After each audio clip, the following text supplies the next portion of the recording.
called Poverty Reduction and the Safety Net, where I just want to make a handful of points about thinking about the role that benefits programs and transfers from both from the tax system and from child support and from other benefits can play in the reduction of poverty. It's one piece of the story. It is an important piece.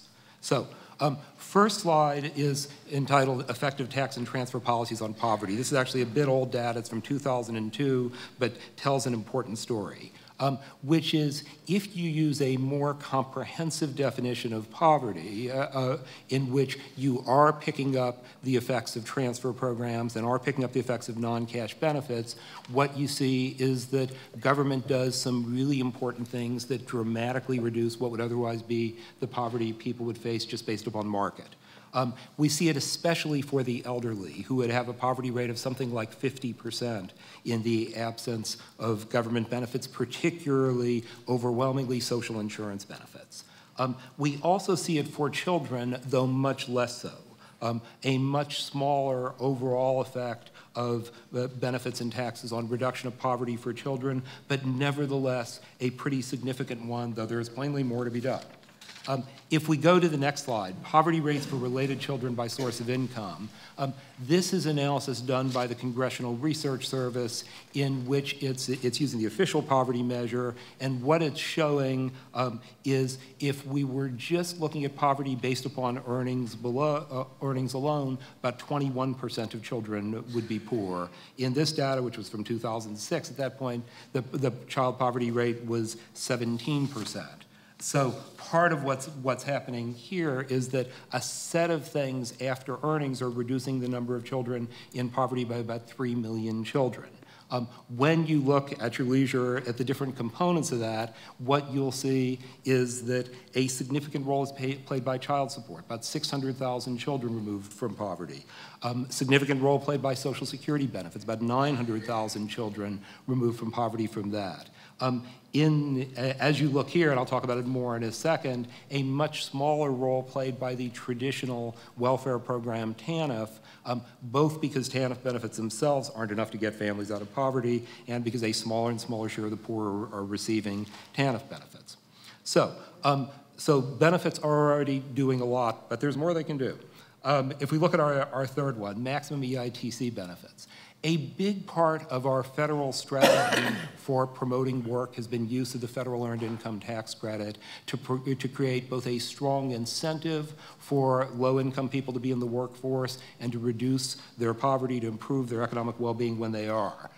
The strategy has worked extremely well for families with children and played a big part of the increase in employment, particularly among single-parent families in the 90s. The current EITC does very, very little for single individuals. You can see the comparable maximum benefits for a single versus families, to the extent to which many of us are now urging that the nation ought to be focusing on strategies to raise work participation by singles. We need to look at expanding the EITC to do it. Next slide, children in poverty and children receiving AFDC TANF. What this one is showing us is that traditionally the old welfare system, what used to be AFDC, now TANF, played an important role in providing income when families were out of work or had very low earnings. The story has changed dramatically in recent years. Part of why it changed was a huge increase in employment during the 1990s, though that progress essentially ended roughly around the year 2000, and what we've seen since then has either been stagnation or movement backward. But what's particularly notable is if you compare the number of children in poverty to the number receiving assistance, you see this dramatic increase, where at one point in the early to mid-90s, about 60% of poor children were receiving assistance. Now in the most recent numbers, down around 28%.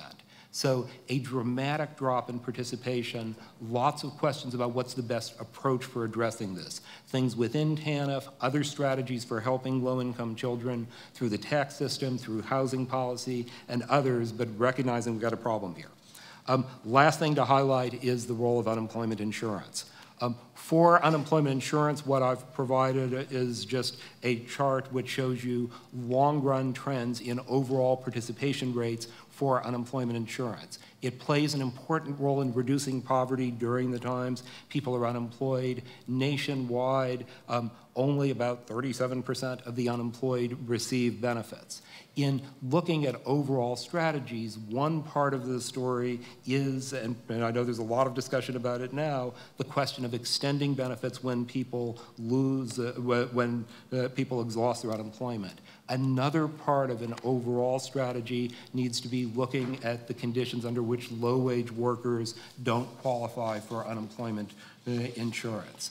The GAO has done research on this, has found that low-wage workers are dramatically less likely to receive unemployment insurance than other workers. They're about 2.5 times more likely to be out of work, only about half as likely to receive benefits. So over time, we both want to look at the length of unemployment insurance and the extent of barriers to access to the system. Thank you.